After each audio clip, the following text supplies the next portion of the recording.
Yeah, 2-0 against Palace. Welcome back to KangBrosTV. This was a game that we thought, you know what, this is one that means everything. Liverpool fans will understand what we mean by that, because this is the games that we will lose, we will draw, do dumb shit, the keeper will be flopping the ball, all kinds of stuff. So this is one we thought, are we going to pass the test, right? Is it for you? Did they pass the test for you, Liverpool, for this game? I think, firstly, welcome back, what's happening, people. I think there was one point in the game, and it was basically when Palace had a corner in the 80th, in the late minutes, just before we scored the second goal. And I remember telling to you and saying, this is the litmus test. This is the litmus test. I was like, because normally, ball comes into the box and there's someone doing some sort of dumb shit and we concede a goal, we drop points. And not only do we have Van Dijk winning, Rolls-Royce winning the header, we also went and scored from that on the counter-attack. And I think for me, that's you're passing the tests every week. And I think, as I said, I'm not going to turn around and say, oh, this is it now, because I'm not that stupid and not that narrow-minded. But I'm also recognising that we had problems that were addressed and we're starting to reap the rewards of it. But what I say to you, though, did you ever feel comfortable? Because when I was watching that game, even when we was 1-0 up, I didn't feel comfortable. I was, like you said, this is a test. But even once the game was going on, I mean, hats off to Palace. They kept grinding. They were a hard team to play. I think a lot of teams that will go to play against Palace and will struggle. But did you ever feel comfortable? Did you think that even when it was 1-0 that you would get through this with the victory? I thought we managed the game quite well for large percentages of it. I think there was times when it's like anything. It's like any team will have a spell. Yeah. If I had to flip it on you, I'd turn around and say, if you're a Palace fan, at any point do you think we're going to score it? What's his name? Townsend had a shot from, I don't know, if out of nothing hit the bar.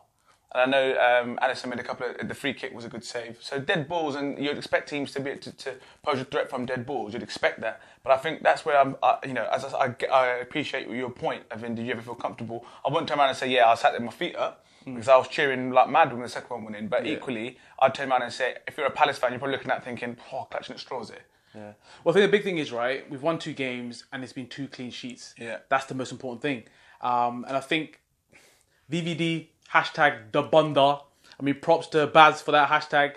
But he is literally leading the way. Now, I don't want to get too gassed, like Carragher saying he's the best defender in the world and stuff like that. But the guy's performances are epic. Like, he is actually leading the way for the team. Like you said, from that goal that come through.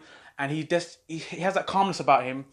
And the thing that I want to see more from him, though, is be more vocal. Do you think that I'm being a bit harsh? I think you're being harsh. I think what he does do, he organises all the time. There's times, even like a couple of weeks, last week when he dug out Mane for not blocking the cross. There was times yesterday where you could see he was switching at people, which I see.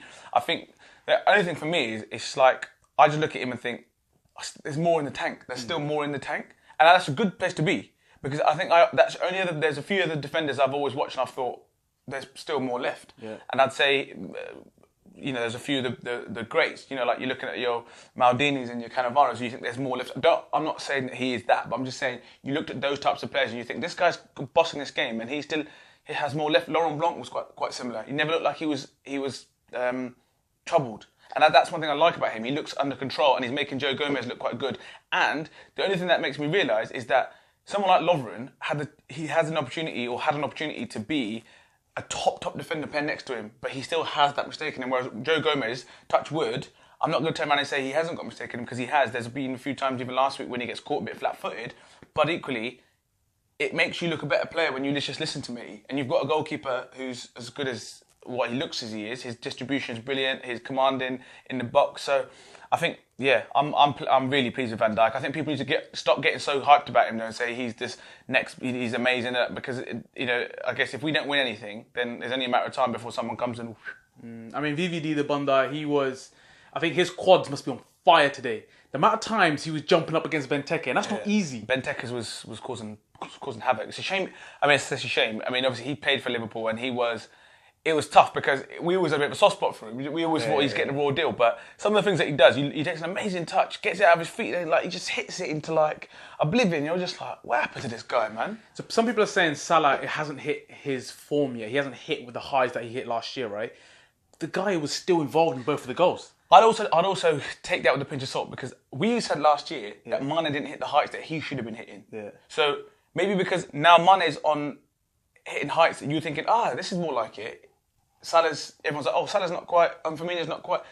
that's the beauty of having a front three and not just a forward or two guys up front that do. There's three of them. There's three sources that are going to cause havoc. And if one ain't doing it, the other one does it. If he ain't doing it, the other one's doing it. If these two ain't doing it, these two are working together. It's beautiful to have that headache. So for me, I'm not too concerned. Salah's been involved in anything good that we're doing. Everyone's having to go at Firmino saying he's not quite at it at the moment. But we've got 4-0 and 2-0 and we haven't conceded a goal. And he's played in both games. So Yeah, I was going to say, I mean, for me, Bobby, that's probably the worst I've seen. I won't say worst, he wasn't involved in the game at all. But like you said, it's amongst us three. So as an opposition team, where do you start defending against this team? And that's not a problem going forward. So as long as one is doing it, I think that's the main thing. Do you know what I mean? And I think... The other thing I was jumping in and say is, it's a pen. That Liverpool's one is a pen. I'm sorry. Roy Hodgson, I don't know what he's going on about. He's got to say something, but I'm sorry. He's just pissed, isn't it? I think that's what it is. He's just pissed. Because Gary Neville said it straight up, is that the guy was stretching and he was making like a double attempt at the tackle, and that was never happening, right? And I think it was a clear-cut pen. That Musaka guy, is it Musaka? I'm just calling him Musaka because it's from the Greek thing, but he was actually alright. The guy who got sent off. Yeah, one Musaka. I'm just calling him Musaka, whatever, but he was actually alright. Mufasa. But he was decent, right?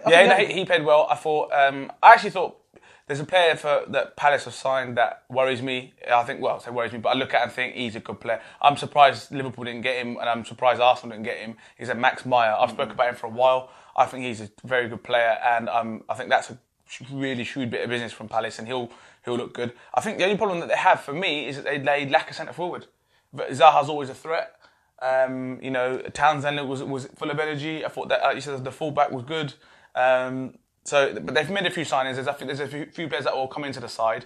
But I'm just a bit surprised as to how they. I mean, Benteke it was expensive, but I think the other lad that they brought on looked like a bit of a lump. So then they need a centre forward, I think. What about Naby and Gini? I thought Gini had another good game. I think he's now he has to fight for his position now. He's wrestling man's in the middle. I think he had a good game. Milner was very quiet. Some people sending me stuff about his mistakes again. But what about Naby and Gini for you? I thought they had good games. I wouldn't say amazing games. I thought Gini was good. I thought Naby was probably. I'm a bit like. They seem. At the moment, from what I've seen, it looks as though he's got one gear at the moment, and that's the only thing that worries me. Listen, I'm just 2 games in and we've won and he's been good. But I'm just saying, I just look at him sometimes and when he gets into the final third, everything seems to be in one gear. So I'm yet to see that little turn of pace where he maybe... he did that turn. But he's got the gears though, right? I just want to make sure. What you think he's only got one gear? No, what I'm saying is from what I've seen so far in the Premier League, he looks as though that he's almost... I think he's found his level a little bit and I think he's a bit like, well, okay... This is a bit harder than I thought, and I'm going to have to readdress a few things. There's still stuff in there that I look at and think, yes. That mad turn he did, he left that guy for dead. The turn, the turn, and then the little zinger tower that he stuck on Salah's on right foot. I was like, nice. Yeah. But there's a few times when he gets into the final third, and I'm like, he just seems to run into a dead end, and you're just like, come on, man, just lay it on, But he's in the right areas, right positions, and I'm pleased. So last mention I want to do is Alisson. This guy, we was talking about it. It's like he's bunning a zoo and being God at the same time. He's literally just like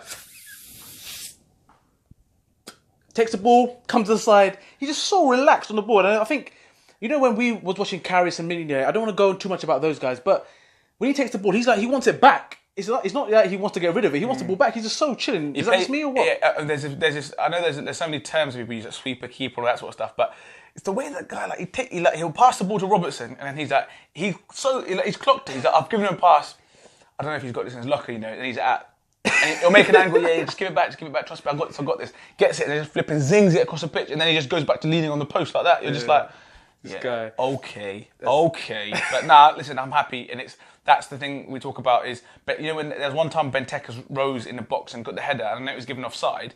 But to make the save in that, and he's tipped it around the post. It just calms things down. He came for a cross, one catch, one punch. One big save on the free kick. Yeah, the free kick was a very good save.